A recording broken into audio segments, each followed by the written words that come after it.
Merci de suivre Congo Buzz Télévision, mesdames, messieurs. Nouveau numéro Buzz 7, particulièrement aujourd'hui, Naomi Pila, bienvenue. Merci, M. Kamboa, et bonne journée, bonnes conditions à tous nos téléspectateurs depuis partout dans le monde éparpillés. Nous avons l'honneur de recevoir sur ce plateau l'honorable Bakungu Mitondeke. Il est notable de l'Est. Avec lui, nous allons aborder premièrement la question sécuritaire et on termine par le processus électoral en République démocratique du Congo, Naomi. Très bien, il faut dire que ça n'a occasion, il y a ouverture, il y a Masolo et Zali table ronde au chef de l'État congolais le Lona Kambetali état des sièges to kolimbolango penza na mozindo koyeba nini baike ba o bazali ba notable ya Nord Kivu pays Ituri bazokanisa na état libongo état des sièges. Parce qu'il s'agit de lui, honorable, bienvenue. Merci beaucoup, je suis là. Très bien. À votre service. Très bien. En bonne santé, j'espère? Oui, je pense. Vous le remarquez d'ailleurs. Très bien. Alors, honorable Soufré, nous allons suivre d'abord, premièrement, l'élément de Félix Tshisekedi à l'ouverture sur l'état des sièges. Et puis, on démarre notre échange ce soir. Alors, avec la complicité de la technique, nous suivons cet élément. Il y a exactement 2 ans et 3 mois, jour pour jour, que la situation exceptionnelle dans la partie orientale de notre pays, caractérisée par une insécurité persistante qui sévit depuis 3 décennies, avec une menace certaine sur la souveraineté nationale et le fonctionnement régulier des institutions, m'imposait, en vertu des obligations constitutionnelles et conformément aux dispositions des articles 69, 85, 144 et 145 de la Constitution, de proclamer l'état de siège dans les provinces de l'Ituri et du Nord Kivu par l'ordonnance numéro 21/015 du 3 mai 2021. En effet, après avoir dûment informé la nation par mon adresse, j'avais activé ce dispositif constitutionnel exceptionnel avec l'engagement et la détermination d'endiguer ces menaces graves et de sécuriser les populations et leurs biens. Le tout dans le seul but de rétablir la paix qui soit durable en vue de stabiliser cette partie du territoire national longtemps en proie à des conflits et d'amorcer enfin son processus de développement au même titre que toutes les autres provinces de notre pays. C'est dans ce sens qu'il faut comprendre le maintien à ce jour de cette mesure exceptionnelle.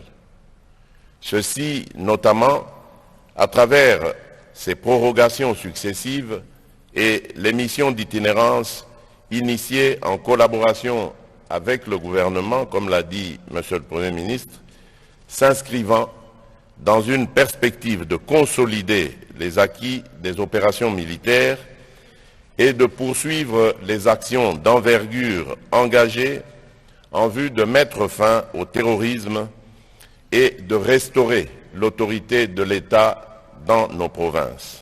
Merci beaucoup. Alors, honorable Bakungu Mitondeke, vous êtes notable du Nord Kivu, vous maîtrisez pratiquement la situation que nos compatriotes sont en train de suivre, ou bien de vivre à l'est du pays. Alors, je voudrais peut-être, avant que vous puissiez réagir à la question de la convocation, de l'évaluation de l'état des sièges, qui est honorable Bakungu Mitondeke pour ceux qui ne vous connaissent pas.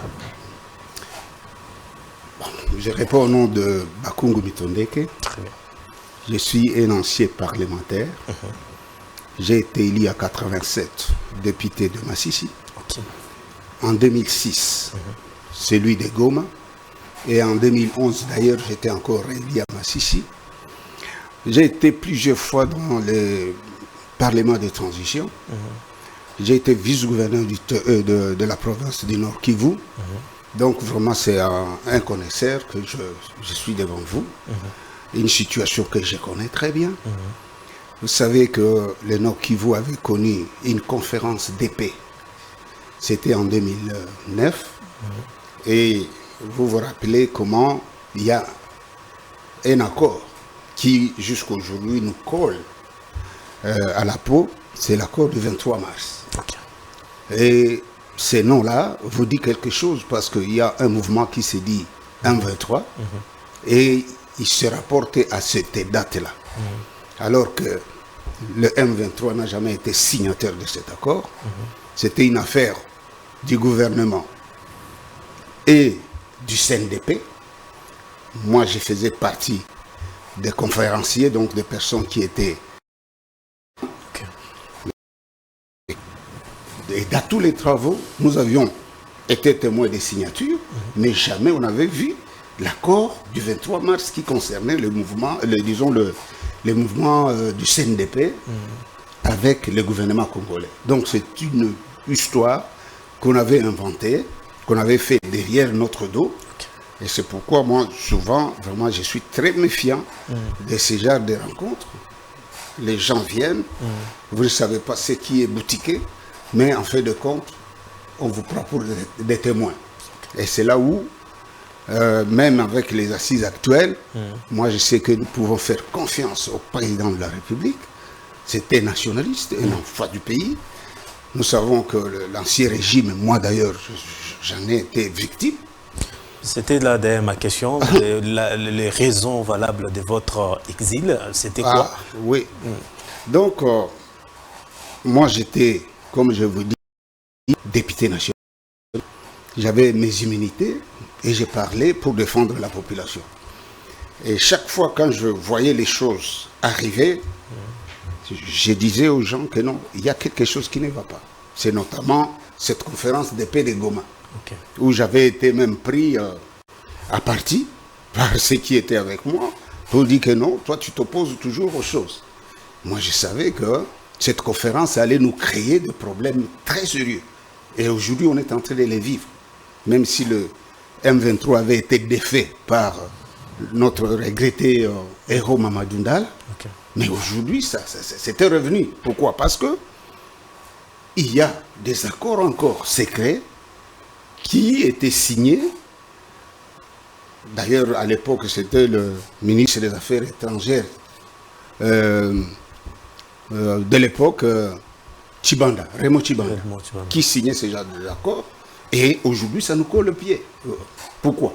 Parce que quelque part, on fait des choses sans tenir compte des réalités et même du problème que ça pouvait nous rapporter plus tard. Voilà, moi j'ai été victime, comme je vous dis, parce que je disais toujours que le pays est en danger. Il y a la balkanisation qui guette notre pays. Et lorsque je le disais, beaucoup de gens, d'ailleurs c'est pourquoi j'ai même amené le petit document ici, si vous pouvez d'ailleurs voir le titre. Merci beaucoup. C'est une question orale avec débat. C'était en 2009. Lorsqu'on avait fait appel au ministre de la Défense, à l'époque, c'est le regretté Mwandon Simba, tout le monde le connaît. Il fut gouverneur à l'époque du Kivu. C'était un bon gouverneur, quelqu'un qui vraiment savait défendre la province. Mais lorsque nous étions en débat, je vais lui faire voir qu'il y a un dysfonctionnement dans l'armée. Parce que notre armée ne fonctionne pas normalement. Il y avait comme un monstre à double tête. D'un côté, c'est l'armée, et de l'autre, il y avait une autre force qui faisait directement opposition aux mesures, et même, j'ai même un autre document là où les gens du CNDP disaient qu'ils ne peuvent pas accepter d'être déplacés du Nord Kivu, ou même de l'Est du pays. Tout cela, nous, on savait que c'était un danger. Alors, à cause de tout ça, vous voyez la preuve, il y a même des motions incidentielles que j'avais aussi signées pour démontrer que quelque chose nous guette. Il fallait faire attention parce que tôt ou tard, ça va nous coller à la peau. Alors, honorable, en vous suivant, vous voulez nous dire que tout ce que Félix Tshisekedi est en train de subir dans ce mandat, c'est les conséquences du régime passé. Tout à fait. Comme je viens de vous le dire, nous, on dénonçait déjà ce qui s'est passé. Le brassage, le mixage, les intégrations. Quand on prenait les gens qui venaient du Rwanda, ils viennent dans une rébellion. D'ailleurs, aujourd'hui, par exemple, Kundabatoire, il est au Rwanda. Très bien. On nous amène tous ce gens-là et on les déversait dans l'armée. Si vous voyez même ici dernièrement, il y a des officiers qui avaient des unités de notre armée qui se sont déversés au Rwanda. Ils sont partis avec armes, munitions et éléments et ils sont allés rejoindre le M23. C'est là où moi je me dis, est-ce que vraiment les Congolais qui prennent le M23 comme une rébellion, vraiment est-ce qu'ils raisonnent un peu lorsque le président rwandais lui-même nous dira que l'affaire là au Congo, ce n'est pas l'affaire du M23. C'est un problème de terre parce que le Congo aurait, d'après lui, englouti une partie de son territoire. On va en parler. Voilà, on va en parler, honorable. Alors revenons par rapport au discours du président de la République et vous pensez faire confiance. Êtes-vous d'accord pour la levée de mesures exceptionnelles dans les deux provinces? Ok, d'abord, je ne donnerai pas mon point de vue. Très bien. Mais je vais vous dire que ce qui a été pris comme décision d'abord, c'était fantastique, c'était bon. On avait raison que lorsque les choses ne marchaient pas, au Nord Kivu comme à Ituri, il y avait déjà des opérations militaires qui se passaient. C'est comme ça que vous appelez, ou Mojawetu, tout ça. Tout ça, c'était des opérations militaires, s'il vous plaît. Mais qu'est-ce qui se passait là, même à partir de l'époque de l'ancien régime? C'est que malgré toutes ces opérations, rien ne marchait. Et ça ne marchait pas. Pourquoi? Parce que l'armée était déjà infiltrée. C'est comme l'histoire, ceux qui ont déjà lu l'histoire des Grecs contre Troie. On parle d'une expression, on dit le cheval de Troie. Lorsque les Grecs attaquaient souvent les Troyens c'était vraiment un pays qui s'organisait, ils avaient de murailles pour protéger leur pays. Mais maintenant, quand les Grecs ont constaté que ça n'allait pas pour vaincre le Troie, ils ont fabriqué un cheval, un gros. Et ils ont amené ça, alors qu'à l'intérieur du cheval, il y avait des militaires. Alors, quand ils ont laissé le cheval sur la rive, les Troyens, inconscients, ils ont cru que c'était un butin. Et ils ont pris ça, ils ont déplacé jusque dans leur caserne. Donc, ils ont fait entrer cette histoire-là dans leur camp. Alors, ils ont commencé à fêter. Ils étaient là, ils ont pris l'alcool et tout le monde était vraiment presque ivre. Alors, la nuit, ces gens-là ont ouvert et ils sont allés égorger tous ces vaillants militaires et tous étaient... Vous voyez ce qui nous arrive. Même quand notre armée est en position de force, vous allez voir qu'il y a toujours des revirements. Il y a des officiers qui quittent et qui vont de l'autre côté. Je me rappelle à l'époque, nous avions notre général Mayala, paix à son âme, qui s'était retrouvé en Ouganda avec 2000 militaires, s'il vous plaît. Un général qui fuit son pays avec 2000 militaires. Et on les avait désarmés en train de fuir. Pourquoi ils avaient fui? Parce que pendant qu'ils croyaient que derrière eux, il y avait nos militaires, c'était déjà des militaires, les anciens là, ceux qui étaient avec l'AFDEL, ceux qui sont venus avec le CNDP, ceux qui sont venus avec tout ce que vous connaissez là. Alors le monsieur se retrouvait à l'extérieur. Ah, pendant ce temps, moi, je venais de connaître le problème parce que on disait, ce monsieur, il fait beaucoup de bruit. Et c'est comme ça qu'on avait attaqué ma résidence. C'était le 2012. Voilà, Mayala, qui, d'après, si les gens pouvaient se rappeler, qui m'accusait comme étant quelqu'un qui était de connivence et tout ça, sûrement. Il va se retrouver en Ouganda.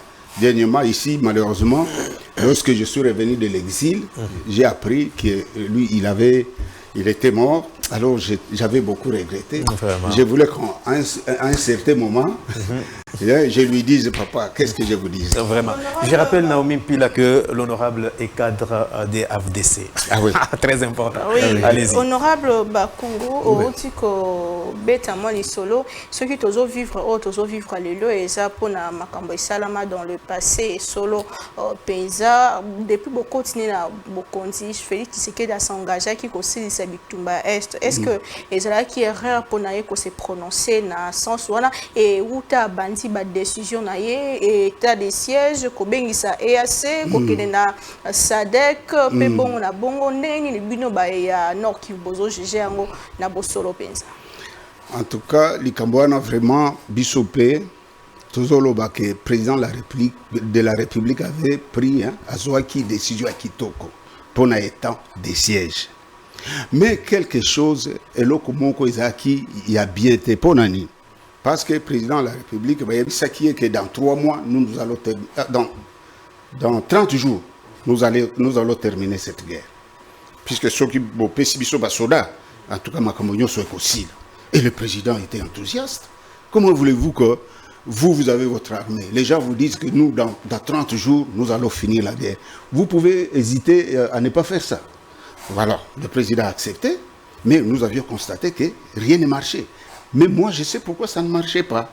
C'est parce que quand il y avait ces opérations militaires, je vous dis que le cheval de Troie était à l'intérieur. Je vous dis que l'insecte était à l'intérieur du fruit. Mais le président ne savait pas ça, ou s'il le savait, il avait écrit que peut-être les choses n'allaient pas être comme dans le temps. Et alors, quand il a accepté ça, on a déclaré l'état des sièges, et va déclarer état des sièges en gros. Mais dans l'entretemps, maladie au Ezaki Nakati, Ezalaki Kaka. Au Moni, par exemple, le président de la République a dit ordonnance naïe, Bapesi, Bokonzinyo, son na gouverneur de la province, quelque temps, binomoko vous avez témoin. Bomoni ke ba zui ba prérogative nyoso ya gouverneur, ba type mbeni, et puis makambo baby ba yeko sutuka lisusu, il fallait bazong selaye ba neni wana. Nyoso wana enyi koloba ke état de siège zaki mabete. Non. Wana enyi koloba eloko moko ya mabeza ki na kati. Kasi lokola basala ki par exemple ba prévenir te préparation qui préparer qui la va vite en réalité parce qu'on avait basalinini ba miroité mingi président balakisié solution lokola solution moko miracle biso sobi opesi biso 30 jours biso basoda comment tokosilisa. Alors avec tout ça le président a cru et c'est normal qu'on croie. Maintenant aujourd'hui les lots lokola makambo et l'équipe bien té na état. Alors il faut balukila sikoyo solution na kati ya biloko na zoyi bisabino. Il faut ba nettoyer arbe na biso eza na biloko ya mabe na kati ngana zoyi bisabino ke même na Masisi. Pendant que na Masisi tozana na colonel ya biso mais yende azokotisa ba ennemi bazokota bazobundisande ba nationaliste ba zalendo oyo bozoyoka donc bazobundisa bazalendo na armée akanisi ke bazalendo ndo ba ennemi alors qu'en réalité ce sont les réservistes bazokotisande ba ennemi pour déstabiliser. Mais pour l'état de siège 2 ans et 5 mois après porter vraiment ba fruit n'enye bande causer la matin. Ce qui est porté bangaki ba zongisa likambo na il y a dialogue, il y a évaluation. Na évaluation te. Pe eloko msusu na ebike évaluation eza population de il faut ça l'évaluation te parce que na constitution to yebike c'est le parlement qui donc Assemblée nationale na Sénat de bazana pouvoir ya ku mettre fin wana ikomami na constitution ngate donc eloko président sali azoluka peut-être adhésion moko populaire ya batu nyonso parce que musée alobaka la guerre sera longue et quoi donc il faut que le Congolais a comprendre que guerre oyo eza M23 te président Rwanda alobaki yango ya solo eza makambo ya mabele. On va en parler. Balingi bazoela biso mabele. Nde soki omondi ba discours que ça soit discours ya président ya Rwanda, que ça soit discours ya ba ba religieux wana bazoloba o Masisi ezalaki Rwanda bazoloba ngo na monoko tozongela likambo mabele mais toki na 3 jours ya réflexion oyo bandeko mingi bazotalisaka que même boye ya EAC ezalaki erreur parce que wana pe na kati ya EAC bazobela likambo etali mabele ko partager mabele na biso ba frontière ezala biso te est-ce que wana pe eza koko oyebi mama mutu oyo amoni malheur nyonso ekutani na bakongolais bamassacre ndenge ezoya nanganisi bagoki kokosa ye bayebisi ye ke oyo nde ekozala solution oyebi bamama kutu epai na biso tozalaka na expression wana balobi mama soki mwana na ye abeli bagoki koyebisa ye ke oboni mama bawese oyo ya mboka biloko moko ekolaka na mwa nzete wana soki ozwi yango osali boye osali ekozala kisi mpona mwana mama koya kozwa yango akosimba meme eloko wana na nyei tusa mpo abikisa mwana eloko ya EAC vraiment wana nalingi napakola mutu mafuta te EAC président ya Burundi ye moko alobi nini président ya Burundi alobi bino ba congolais bozo bunda pona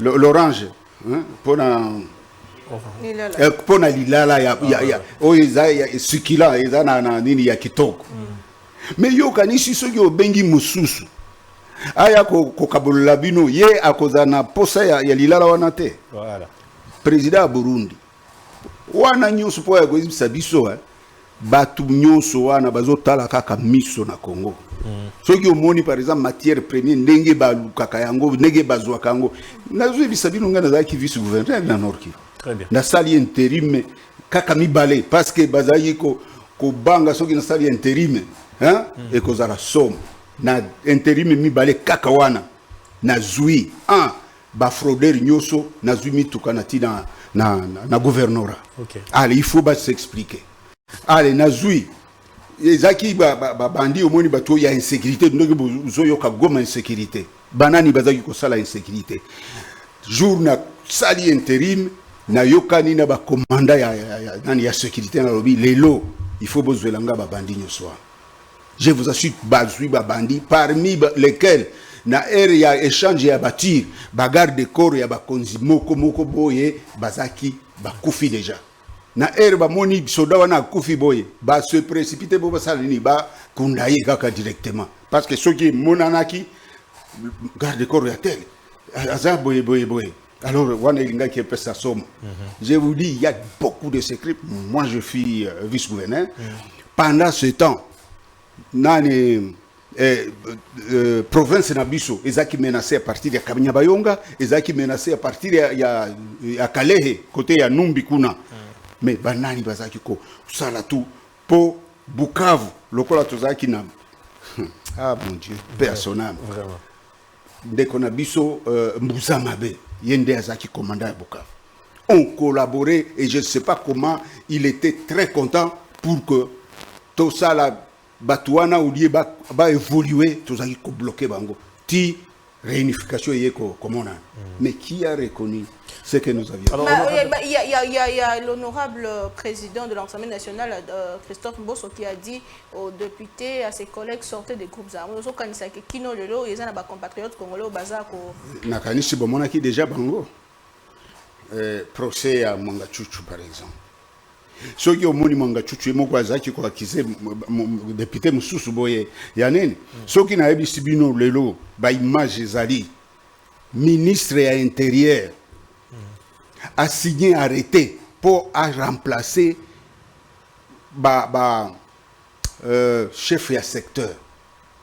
OK et loko na ko ebisa bino na côté ya Masisi un peu na Nord Kivu bisoto to vivre problème ya immigration ya Banyarwanda immigration de Banyarwanda et parmi lesquels moko ayi azui makasi ya lobi il devient chef de secteur akomi wana chef de secteur ministre intérieur pour ba remplacer ye oyebi a salini a sali ba mouvement na ye armé babomisi batukutu image nakanishi na bokomonango. Et ce qui est grave, baya kozwaye bamemie na bakonzi basali manifestation moko babimisa ye. Même chose au monde na document nanga wana.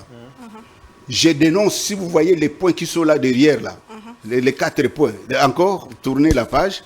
Bon, il y a des points là-bas. Je parle de Gachaba. Gachaba, c'était un bourgmestre de la ville de Goma. Il avait violé une fille de 13 ans. Bakangiye, batuya CNDP, ya CNDP, baye kobimisaye na prison. Et là, comme Soussou, soda moko boye na walikale sali bevi par bakangiye, batuya CNDP, baye babimisiye. C'est pourquoi j'avais dit, comment, monsieur le ministre, dans la même armée, il y a une armée qui agit comme armée nationale et une autre qui vient mettre des blocages et même faire des ravages et prendre même, faire sortir des prisonniers en prison. Et là, quoi, Nayebisi, ministre, il y a défense à l'époque, moins non cible. Mais, est-ce que la situation a changé? Non. Échangé. D'accord. Si tu sali état d'urgence sur une situation comme celle-ci, une situation qui était comme une pourriture, comment on peut espérer à de bons résultats? Merci beaucoup, honorable. Alors, quelle est votre lecture par rapport au silence observé par rapport à la communauté internationale? Et puis, vous avez suivi récemment le propos de Anthony Guterres par rapport à sa position, à tout ce qui s'est passé à l'Est. Votre point de vue? Le silence, c'est parce que les Congolais, vraiment, nous avons une mémoire courte aussi. Okay. Et on dit souvent que si vous voulez cacher la vérité aux Congolais, il faut mettre ça dans les écrits. Les gens oublient vite. À l'époque, moi je me rappelle, à l'époque de Mobutu d'ailleurs, nous avions une force vive du nord de Kivu, donc les gens du nord Kivu, sud Kivu et Maniema. On dénonçait comment il y avait un complot. D'ailleurs, Van Mambeni l'avait dit. Le complot, Maître Kamanda avait parlé de ça. C'était à la conférence. Lorsque nous, on a mené des preuves pour dire, voilà, la lettre de revendication de restitution du Rwanda-Burundi, qui disent qu'ils veulent créer un État indépendant chez nous, ou ils veulent annexer nos territoires au Rwanda. Nous amenons ça, ils commencent à crier, c'est faux, c'est un tract. Maître Kamanda s'est mis debout. Parce qu'il était secrétaire général adjoint de l'OIA à l'époque. C'était l'OIA. Et il était... Présentement, quand on l'avait invité à la conférence nationale souveraine, il était le ministre des Affaires étrangères. Celui qui va me sortir de caca pour dire, moi je reconnais cette lettre. Et cette lettre avait été adressée au secrétaire général de l'ONU. Et juste à cause de cette lettre-là, on avait créé une commission où un Kenyan, s'il vous plaît. C'est pourquoi moi j'ai dit, lorsqu'on a appelé les Kenyans, nous avions rapproché le serpent dans notre maison. Okay. Un professeur Mazuri, il s'appelle Mazuri, on écrivait souvent Mazuri, celui qui étudiait comment créer un État Tutsiland et Hutuland dans notre partie de l'Est.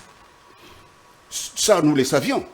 Mais lorsque les gouvernements arrivent, et qui ne... Bon, moi je peux dire que la géopolitique... Ouais. Je l'ai fait, j'ai étudié ça à l'université. La géopolitique, il faut connaître ce qui vous entoure. Mais c'est comme si nous, on ne connaît pas ce qui nous entoure. Le Rwanda a toujours eu des idées hégémoniques sur notre pays. Mais on a cru que peut-être les lions qui a laissé ses enfants affamés devant l'antilope, il suffit de se mettre à genoux pour être sauvé. Au contraire. Donc nous devons lutter, nous devons sauver notre pays. Mais Paul Kagame, président rwandais, a déclaré que il y a Rwanda, il y a RDC. Au regard de l'histoire, comment est-ce que tu pourrais constituer ma propos? Parce qu'à un moment, il y a qui a lobby non, il y a un moment comme il m'a belé, mais ce qu'il faut contextualiser l'histoire, honorable, je vais le faire en deux langues. Il faut qu'on suive d'abord cet élément. Okay, et puis on revient avec vraiment cette question, elle est très intéressante. Alors, la technique. Okay. Le legs de la colonisation dans nos pays de la région des Grands Lacs a encore un impact fort, des conséquences. Parce que les frontières qui sont tracées actuellement, que nous avons, n'étaient pas les mêmes que celles qui existaient avant la conférence de Berlin. La conférence de Berlin qui a eu lieu en 1885. Le Rwanda était beaucoup plus grand. Ces territoires s'établissaient jusque dans des régions actuelles de la République démocratique du Congo et de l'Ouganda et de la Tanzanie. Le Rwanda a été diminué. Mais ce sont les mêmes peuples qui habitent ces endroits. Les mêmes peuples, les mêmes clans, les mêmes ethnies. Et donc, le problème que nous subissons actuellement avec des accusations infondées sur le Rwanda se base ont les ressources dans ce dérapage depuis la conférence de Berlin. Parce que le groupe Tutsi qui se trouve en République démocratique du Congo n'est pas accepté comme de vrais citoyens congolais. Alors que ce sont des citoyens congolais authentiques et légitimes. Donc vous voyez que ce passé-là continue quand même à avoir des conséquences aujourd'hui. Et puis, en 1994, lorsque les auteurs du génocide ont été défaits, ils se sont réfugiés au départ dans des pays voisins, avec l'aide de l'armée française. Et on a installé d'immenses camps à l'est de la République démocratique du Congo, à Goma et à Bukavu. Et c'est des camps qui abritaient évidemment des populations civiles, mais aussi le gouvernement et l'armée qui avaient commis le génocide et les milices. Et ces gens-là, la plupart d'entre eux sont encore là. Ils sont encore au Congo et ils continuent de s'aimer l'idéologie, de s'aimer le désordre, de s'aimer la haine, de s'aimer la mort. Et c'est ça la réalité que souvent la communauté internationale n'observe pas ou ne veut pas savoir, et on cherche des raccourcis en disant que c'est le Rwanda qui va chercher des minorités au Congo, mais ça, le problème n'est pas du tout là. Le Rwanda n'a pas besoin de minorités congolais, le Rwanda a besoin de la paix et de la stabilité de tous ses voisins, et nous travaillons sur la cohabitation avec tous nos voisins. Alors, honorable, c'est ça le message que le Rwanda enseigne à sa génération. Votre part des choses. Vous voyez, lorsqu'on dit souvent que le mensonge, il prend l'ascenseur. Mais lorsque la vérité vient même par l'escalier, il arrive toujours à le retrouver, à le trouver même à la hauteur. Je voudrais que vous reteniez une chose, parce que je vais réagir sur la présence de ce génocidaire avec les propos même de l'ancien ministre congolais, donc Zaïro à l'époque, Kengo Adon, qui se battait pour que ces réfugiés-là rentrent dans leur pays, mais le Rwanda n'avait pas voulu que ça soit ainsi, parce qu'il y avait un plan autre d'attaquer les Congos et de faire ce qu'ils ont fait à 96, donc en 96. Alors, je recommence maintenant pour ce qu'il a dit. Très bien. Je suis d'accord lorsqu'il dit que les frontières de Berlin de 1885 ne sont pas celles que nous avons aujourd'hui. Je suis d'accord avec lui. Maintenant, là où disons la ruse du Rwanda se focalise, c'est dans cette façon de communiquer. Okay.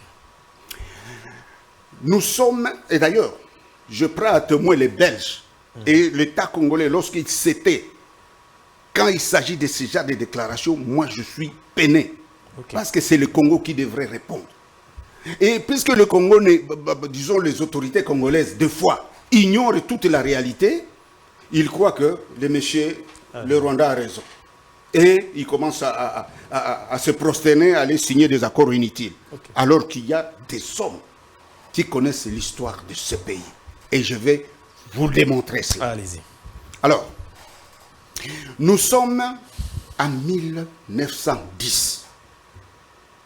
1910. Cette frontière-là, il y a beaucoup de Congolais, des intellectuels d'ailleurs, qui disent « Oh, voilà, la frontière était arbitraire. C'est normal que ces gens se retrouvent de part et d'autre de la frontière. » J'ai suivi le vieux Nemwanda Sembi, mon ancien collègue d'ailleurs, l'a dit. Mais j'ai dit, mais non, quand même, la comparaison n'est pas toujours raison. Parce qu'on ne peut pas comparer les choses et dire que non, comme ceci était comme ça, c'est que de l'autre côté, c'était aussi comme ça. Pour la frontière de l'Est, même sans, peut-être les preuves peuvent venir après, même sans utiliser les papiers, les paperasses et qu'on sort. Nous sommes en 1910. Le Nord Kivu, dans la partie là, Est, il y avait les Allemands, il y avait les Britanniques et les Belges. Les Belges venaient d'avoir un grand territoire qui était déjà inscrit sur une carte. D'ailleurs, j'aurais aimé que cette carte soit montrée. Et à cause de cela, les Allemands et les Britanniques ont créé 2 conflits. Okay. Le premier conflit, c'était au nord, entre les Anglais, les Britanniques et les Belges. On a appelé cette partie-là la zone neutre.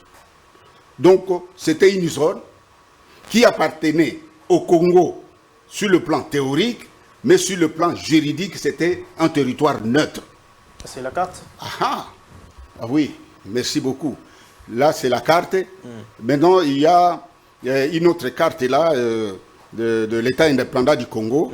Ça, je vais expliquer tout ce que nous avons là après. Maintenant, lorsque le Britannique crée ce conflit-là, au sud, donc, parce que vous devez savoir que le Congo, c'est le grand pays qui est là.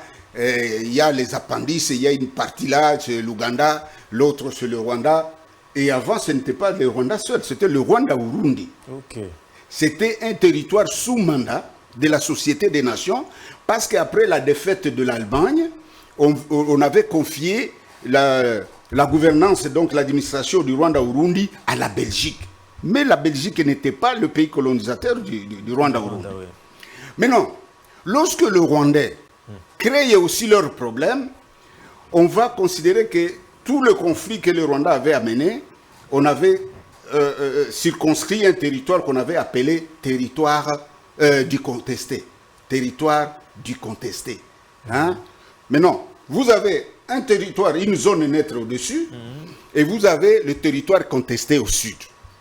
Maintenant, nous sommes en 1910. Les Britanniques, comme on dit, les loups ne se mangent pas. Ils ont voulu régler ce problème-là.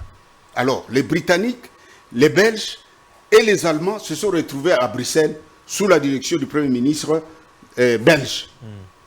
Et puis là, ils se sont dit, on ne peut pas se tirailler à cause de ceci, trouvons quelque chose, les critères pour nous départager cette partie. Parce qu'il y avait ces 2 conflits-là. Le premier critère qu'ils avaient mis en place, c'était le critère des unités politiques indigènes. Donc le respect des unités politiques indigènes. Le deuxième critère, c'était le respect des espaces ethnographiques. Et le troisième critère, c'était le respect des accidents géographiques. Vous voyez les 3 critères. Mais tous ces 3 critères, pour ce qui était de la première convention entre le Congo belge et le Rwanda-Urundi, bien, c'est pourquoi on doit aller lire cette convention de 1910. On dit que c'est l'élément rwandais qui a été le plus déterminant pour le tracé de cette frontière. De quoi s'agit-il maintenant? Nous sommes maintenant au premier critère. Là, maintenant, quand ils ont commencé maintenant à tracer la frontière, ils ont commencé par le critère naturel, le respect des accidents géographiques. Le Rwanda n'avait pas accès au lac Kivu, parce que tout ça, ça faisait partie du Congo. D'ailleurs, la carte est là.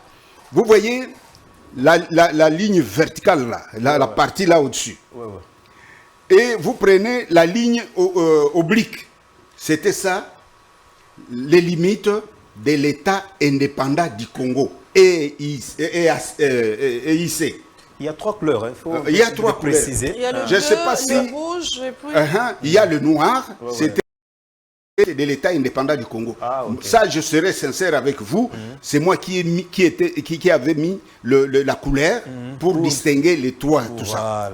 Et puis, vous prenez maintenant, c'est là où je vous dis qu'il y avait un conflit et on a créé un territoire qu'on appelait zone neutre et le territoire contesté. Okay. Maintenant, les Britanniques revendiquaient la partie qui est en vert. Vous voyez, la partie en vert là, ce sont les Britanniques qui réclamaient ça. Les Allemands, avec les Rwandais, réclamaient ce qui est en rouge. Vous voyez? Et le blé ici, le blé que vous voyez, c'est la frontière actuelle. OK? C'est notre frontière actuellement. Et cette frontière, on l'a trouvée comment? Avec les 3 critères, on est parti de la Ruzizi, c'est dans le sud Kivu. La rivière Ruzizi. À partir de Ruzizi, nous, qui avait le poste de Tchangougou, c'était un poste belge. Mais les Belges vont perdre ça à cause de ce critère. Okay. Tchangougou tombait directement et restait au Rwanda. Vous me suivez très bien. Très bien. Et puis on a remonté Ruzizi. On arrive au niveau du lac Kivu. Alors là, on est passé maintenant à partir du lac Kivu et on est allé directement jusqu'à laisser certaines îles au Rwanda et d'autres au Congo. Parmi les grandes îles, il y a Ijwi, qui est notre île au Congo. Et puis, on a continué jusqu'à remonté avec le lac jusqu'à sortir sur la terre ferme. Okay. Et dans la convention, on dit c'est le point qui est le plus au nord. Donc, vous voyez le lac. On considère que le point qui est au plus au nord sera la frontière. Alors, quand il suivait la trajectoire, c'était pour aller retrouver ce point-là. Et ce point se trouve derrière l'hôtel Youssi. Celui qui a déjà été à Goma peut facilement retrouver ça. Il y a la borne là, à la grande barrière de Goma. Okay. Maintenant, quand on est arrivé là, il n'y a plus de frontières naturelles. Alors, sur la terre ferme, on a pris le deuxième critère. Le deuxième critère, c'était le respect de unités politiques indigènes, c'est-à-dire tenir compte des agglomérations, voir quelles sont les agglomérations qui dépendent du sultan du Rwanda, donc du Rwanda, et celles qui ne dépendent pas. Alors on cherchait la ligne médiane et c'est comme ça qu'on traçait cette frontière-là. Moi j'ai toujours expliqué aux gens, je dis, il faut savoir que même les Belges qui ne veulent pas nous aider dans cette affaire, ce sont les Belges qui discutaient cette frontière. Ils sont arrivés maintenant à un niveau, et c'est écrit dans la convention, au nord de Goma. Goma, c'est où? C'est juste à la frontière. Ouais. Dans un rayon de 10 km seulement. Vous voyez la revendication là, en rouge. Okay. Ce n'est pas plus loin de 10 km. OK? Ce qu'ils revendiquaient. Maintenant, quand on est arrivé sur le champ, on a constaté que tout ça, il n'y avait pas de sujet rwandais. OK? Et vous voyez la frontière, comment elle va. Maintenant, quand on va partir de Goma, les Belges venaient de construire une route entre Goma et Rutshuru. Rutshuru, c'était le chef-lieu d'un district de chez nous. Maintenant, quand il fallait maintenant tracer cette frontière, pour suivre le critère en question, le critère de unité politique indigène, on a constaté qu'à l'ouest de cette route-là, il y avait quelques agglomérations de sujets rwandais. Moi, je serai sincère avec vous. Ouais. Quelques agglomérations, dans un rayon de 10 km, vous voyez ce qu'il a dit? Qu'un grand territoire, un espace, alors que ça n'arrivait même pas à l'intérieur même de la ville de Goma. Alors, quand on est arrivé là, les Belges, c'est écrit dans la convention. Okay. Compte tenu de cette route-là, ils ont dit, mais quand même, Gisenyi, c'était aussi un poste des Belges. La Brarirois était construite par l'argent des contribuables congolais. Tout ça à cause de ce critère de respect de l'accident géographique. Alors, Gisenyi est resté. Et à partir de ce point-là, au nord du lac, qui était devenu maintenant la nouvelle frontière, nous avions perdu tout l'espace là, jusqu'au mont Lubavu. C'est en Kirundi d'ailleurs. Et il parle de Rubavu aujourd'hui. Tout ça était resté au Rwanda et le poste de Gisenyi Et tout ce que notre Brahiriwa, hein, la Brahiriwa actuelle, c'était resté au Rwanda à cause de ce critère-là. Alors la Belgique a dit, nous avions perdu le poste de Tchangougou. Nous venons de perdre le poste de Gisenyi. Alors, ici, les quelques agglomérations ici, en tout cas pour ma route, moi aussi, vraiment, je n'accepte pas. C'est comme ça que les plénipotentiels, les trois là, se sont mis d'accord en disant, ok, mais comme le critère, il faut le respecter, ils ont dit une disposition de la Convention qui stipule que les habitants dans ces rayons-là des 10 km auront la faculté de se transporter avec leurs meubles, troupeaux et biens sur le territoire allemand, c'est-à-dire sur le territoire du Rwanda. Vous voyez? Donc, à ce niveau-là, il n'y avait aucun sujet rwandais qui se trouvait sur le territoire congolais. C'est là où, honorable, que vous n'êtes pas d'accord avec Mandassé, mais qu'il expliquait qu'on a trouvé peut-être une famille qu'on aurait diffusée et section est restée de l'autre côté. Dans les rayons là, ouais. Je vous dis ceci, dans ces rayons, puisque c'était une faculté, les gens ne sont pas partis.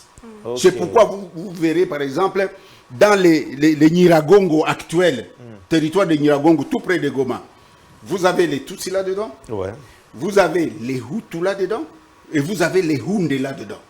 Et ces gens-là, par solidarité, pour être différents de ceux qui réclament quoi que ce soit, ils se sont appelés les Bakumu. C'est comme ça que ça devient une autre chose. Là, les gens qui habitent là n'ont jamais été considérés comme des étrangers. Ils sont chez eux et ils sont là. Ils ne sont ni Hutus, ni Tutsis, mais ils sont devenus des Congolais là-bas. Et ils s'appellent tous en commun accord qui sont les... Vous voyez, là c'est une réalité que je vous dis. Et aujourd'hui, vous allez voir que là, si vous voyez les déclarations qui sortent de cette population-là, c'est eux qui sont les premiers à accuser que le Rwanda a infiltré notre territoire.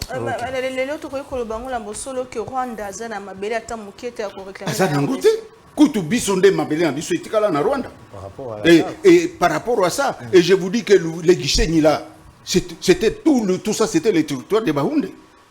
Moi, je vous dis, quand ce monsieur-là dit que le territoire allait, est-ce que les Baoundé, qui faisaient la guerre toujours contre le Rwanda, et les Chi, et les Havu, disons les royaumes qui étaient limitrophes du Rwanda, le Rwanda n'avait jamais traversé chez nous.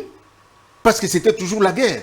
Et nous avons même des documents qui disent le roi Bougiri faisait guerroyer toujours avec ses voisins. Il les provoquait, c'est comme ce que de faire aujourd'hui.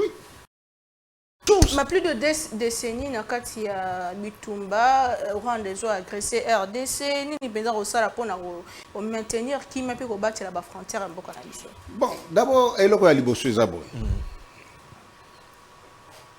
vous savez, lorsqu'on m'avait attaqué à Goma, la première raison c'était j'étais l'obstacle à la balkanisation. Okay. J'étais à la Cour suprême de justice à l'époque, Cour suprême, et lorsque je leur disais, vous voyez, vous devez me protéger, parce qu'à cause de moi, ce pays-là ne part pas. Mais aujourd'hui, vous me prenez comme un brigand, c'est moi que vous voulez mettre devant le feu comme ça. Quand ils ont constaté que tous ceux qu'on m'avait accusés là, oh, atteinte à la sûreté de l'État, oh, patati patata, et ils ont dit, le monsieur n'a rien fait. Ils m'ont collé une haine tribale que je n'ai jamais commise. Que je n'ai jamais commise en quelque sorte. Parce que la haine tribale, c'est d'une victime. Moi, on est allé m'attaquer chez moi la nuit, quand je dormais. Et qui étaient les attaquants? C'est Taganda Bosco, à la CPI. C'est un colonel, là, je ne vais pas citer son nom, parce qu'il a été même gratifié général. Et il est là. Actuellement? Ah oui, bien sûr, ils sont là. Et c'est eux qui étaient venus m'attaquer. Attaquer ma résidence de nuit. Et on va me prendre, j'avais mes immunités, on va me prendre comme un brigand. J'étais parti. Il voulait me juger à Goma, on a dit non, non, ce monsieur a des immunités. Allez à Kinshasa. Comme la justice est aussi sauver les vies, c'est comme ça que j'avais été sauvé. Mais j'avais perdu un peu mes plumes parce que j'ai fait 12 mois de prison là. Alors, honorable, pour passer, afin de prendre la dernière question qui est le processus électoral, il y a aussi une question des réfugiés que l'on devrait normalement retourner de part et d'autre. Voilà. Votre réaction? Quand il a dit, il y a des Tutsis qui sont sur les terres. Oui. Aïe, mon Dieu. Vous savez, on peut badiner et peut-être mentir sur l'histoire, mais l'histoire reste têtue. Je n'ai pas amené toutes ces histoires-là. En 1959, lorsque les Hutus renversaient la monarchie Tutsi au Rwanda, les Tutsis se sont réfugiés où? Au Congo, au Burundi, en Tanzanie, au Kenya. Ils se sont réfugiés en Ouganda. L'actuel président, c'était un réfugié de l'Ouganda. Ok. Et même, quand je vous dis, d'ailleurs, je vais vous donner cette liste-là. En 1995, lorsqu'il y a la guerre dans les Massissi, mon fief, là où j'étais né, moi, j'ai été le député de Massissi à 87, l'unique d'ailleurs. Ok. Lorsque cette guerre fait rage, parce qu'il y avait deux groupes. Au Rwanda, à 59, les Hutus chassent les Tutsis. Mais avant cela, les Belges venaient de faire un mouvement d'immigration de Banyarwanda à 37. Et ce sont les Hutus qu'on avait amenés chez nous, à Massissi, à Rutshuru, un peu partout là. En 59, les Tutsis renversent les Hutus, allez, on nous déverse les Tutsis. Ils viennent rencontrer leurs ennemis jurés de chez eux là. Donc le conflit quitte le Rwanda pour venir au Congo. En 94, vous aviez suivi la marée humaine lorsque l'opération turquoise avait amené le Rwandais chez nous. Les Hutus, est-ce qu'ils étaient tous rentrés? Il y a même de Hutus qui se sont fait élire chez nous parce que quand on dit il est indivisible, ces gens-là ne veulent pas comprendre que nous, les Congolais, Houndé, Tembo, Nandé, Nyanga, Wakei, c'était avec un cœur d'hospitalité. Très bien. Maintenant, quand leurs frères arrivent maintenant, et ils voient que vraiment ils deviennent une force, il nous faut maintenant la guerre. C'est comme ça qu'on commence même à tuer. Le fameux monsieur là, Bigembe, qui a été remplacé sur l'arrêté du ministre, il va déclencher des guerres, des tueries terribles. Lorsqu'on l'arrête, allez, une pression, le monsieur on le libère. Alors que moi, Bakungu, que vous voyez, j'ai écopé 12 mois de prison pour un mensonge. Vraiment. Et alors, un monsieur qui tue comme ça, on le laisse, vous allez créer quel État?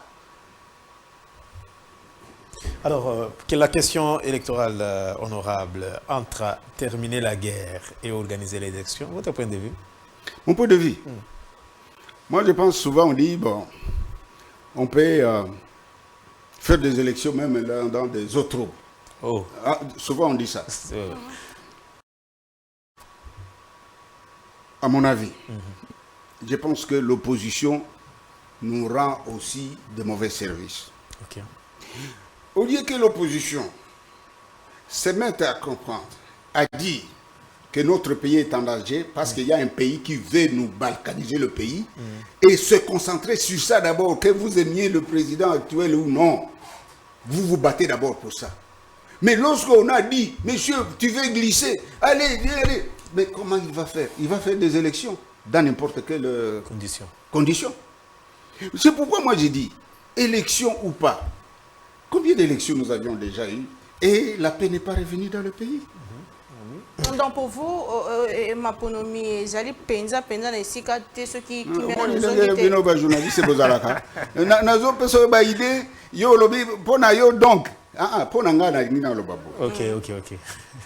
Vraiment, entre deux mots, j'ai choisi le plus faible. Donc celui qui n'est pas trop grave. Ok. Les élections et mon pays partir, je ne pense pas qu'il y a match. Très bien. Parce que sans élection, ce sont les Congolais qui sont là, et on peut se battre, et peut-être un jour s'attendre. mais avec une partie du territoire partie, madame, monsieur, vraiment c'est la désolation. Moi, d'ailleurs, quand je vous réponds comme ça, moi je suis candidat. Très bien. J'ai déjà fait ma part, je suis candidat. Quand les élections viendront, je ferai même campagne. Pour vous dire que je ne néglige pas ni les élections, mais je mets un point, un accent sur mon territoire. Très bien. Parce que on ne me créera pas un autre territoire pour que j'y vive. Donc, le Congolais, comme je l'ai dit là, qui croit qu'il y a une rébellion avec le M23, voilà, oh, nous sommes pour tous les Congolais. J'ai suivi les porte-paroles. Oh, ils viennent nous trouver. Mais quels sont les Congolais qui peuvent, s'ils sont intelligents, écouter ce que le président rwandais avait dit? Ce n'est pas un problème du M23, mais c'est un problème de terre sur le sol congolais. Je viens de vous expliquer qu'il n'y a jamais eu de terre rwandaise chez nous. Et s'ils sont venus chez nous, c'est dans des conditions. Le premier, c'était le mouvement d'immigration des Banyarwanda, que la Belgique avait organisé à 1937. Merci beaucoup. Et on nous a amenés de Rwandais. Et les rébellions, disons les mouvements de réfugiés qui venaient sur notre territoire. Merci à l'Emera, dans le sud Kivu et au nord Kivu. Alors, c'est une réalité. Merci beaucoup. Nous sommes déjà à la fin de notre vraiment, émission. Si ça pouvait prendre Honorable, même 10 heures. nous aurons la deuxième partie. Et je l'avais déjà dit. Vraiment, la matière, pour moi, c'est... Peut-être un message à tous nos compatriotes de l'Est. Vous étiez récemment à l'Est. Comment est l'ambiance malgré les combats, les soucis et tous les problèmes? Un message. Et puis, on termine, Naomi Pila. Je pense qu'il y a un peuple qu'il faut féliciter dans ce pays, c'est la population de l'Est. Okay. Vous savez, j'habite un peu vers un endroit là, bon, ok. Lorsque on passait avec la voiture, il y a une organisation qui a placé des photos de nos frères qu'on décapite là-bas. Et puis, nos frères, il y a nos mamans. C'est dans votre pays, madame. Ok? Mais les gens là-bas, malgré tout ça, ils se battent. Et les sanctions, j'allais oublier, l'Union européenne, je vous assure, ce sont parmi les ennemis de notre pays. On n'a jamais condamné le Rwanda pour ce qu'on nous fait, mais on va condamner les Wazalendo parce qu'ils ne veulent pas que leur pays parte. Vous voyez ce que ça fait? Bon, vraiment, Merci beaucoup, c'est un honneur honorable. C'est moi qui vous remercie vraiment de cette occasion. Peut-être on profitera pour qu'il y ait une... Très bien. Naomi Pila, nous avons terminé. Matin Domingue honorable. Merci, pour maman. Merci. À vous, mesdames, messieurs, merci d'avoir suivi ces magazines. Le prochain rendez-vous est pris d'ici là. Portez-vous bien. Au revoir.